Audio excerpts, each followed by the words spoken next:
Organisasi sipil masyarakat dan para aktivis pro-demokrasi mendesak partai-partai politik yang ada di DPR untuk serius menggulirkan hak angket dugaan kecurangan pemilu 2024. Partai yang didesak segera menggulirkan angket adalah PD Perjuangan, Nasdem, PKB, PKS, dan P3.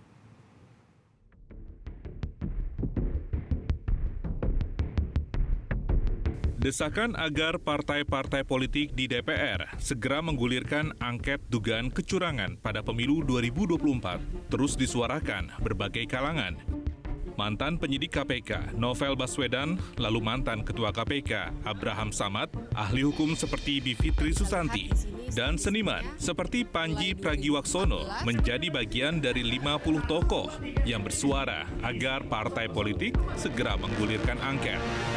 Dalam surat bertanggal 8 Maret 2024, para tokoh meminta Ketua Umum PDI Perjuangan, Nasdem, PKB, PKS, dan P3 untuk tidak ragu menggerakkan fraksi-fraksi anggota DPR untuk mengajukan dan melakukan hak angket penyelenggaraan pemilu 2024.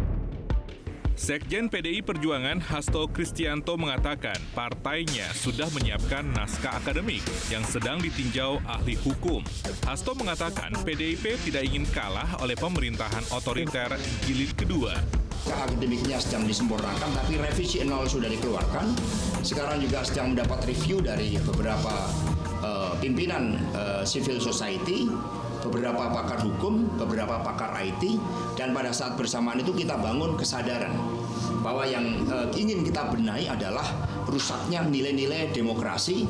Jangan sampai seperti pemilu 71, ketika kekuatan untuk mengoreksi itu kalah, kemudian ini akan menjadi basis bagi pemerintahan otoriter jilid kedua.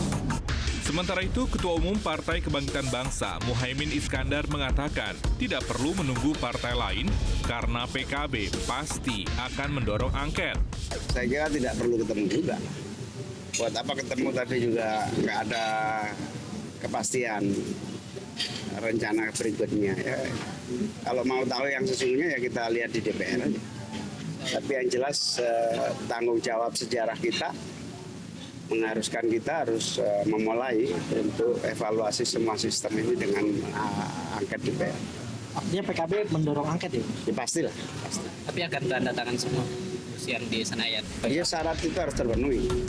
Desakan angket sudah disampaikan sejumlah anggota DPR dalam pembukaan masa sidang DPR 5 Maret lalu.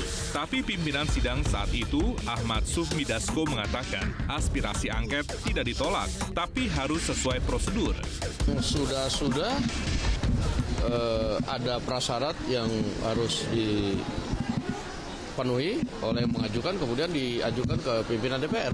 Udah itu aja. Tapi ini sudah dibahas di Rapim atau Bamus belum sih? Ya gimana Rapim membangun rapat anunya aja baru hari ini, kita baru rapat masuk sidangnya hari ini. Sementara itu, penghitungan suara hasil pemilu 2024 di tingkat kota kabupaten molor dari jadwal yang ditetapkan.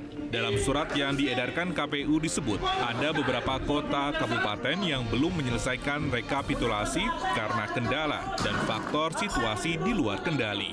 Tim Liputan, Metro TV.